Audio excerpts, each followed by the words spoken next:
Dobro večer, dame i gospodo, dragi moji pacijenti, ja sam doktor Evil Mozak Satanović, za one koji ne znaju, vi koji znate, super za vas, bez sarkazma.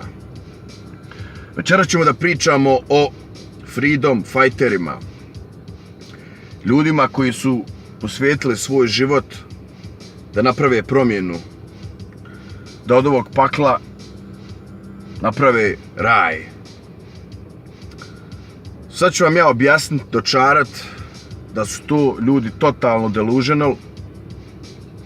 Ako su baš iskreno freedom fighteri, ako nisu neki koji se kriju iza ti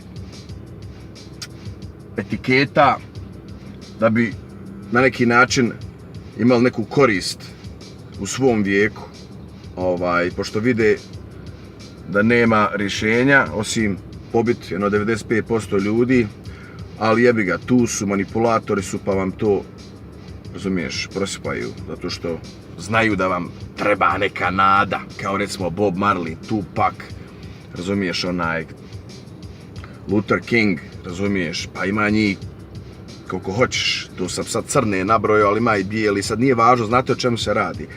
Tu su ljudi ili su lažovi, narcioidni, ili su totalno delusional.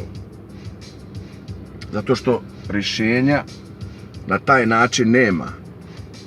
Takvi glasnogovornici se ispucaju u svom vijeku i umru isfrustrirani zato što su svoj ego channelovali u totalno pogrešnom smjeru, u nešto što je nemoguće ispraviti, osim, kao što sam rekao, ja jedini imam rješenje, to treba pobiti jedno 95% ljudi.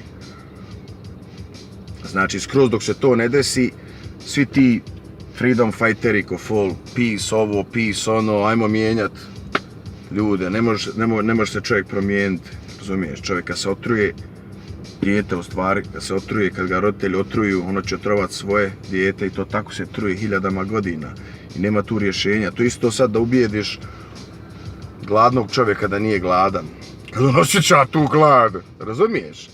To je to, znači taj čovjek treba da umre, jer takvi ljudi, 95% njih, ostaviti 5% da rade ko robovi. I to je jedino rješenje, znači freedom fighteri su luzeri ili lažovi, nema ništa što će on tu promijeniti, on sam privlače tu pažnju na sebe, zato što vole pažnju, normalan, narcioidni ljudi. Koliko god da on glumio tebi finoću i sve što mu više povjeruješ, sve je bolji glumac, a ti veći idiot. Eto, toliko do slušanja.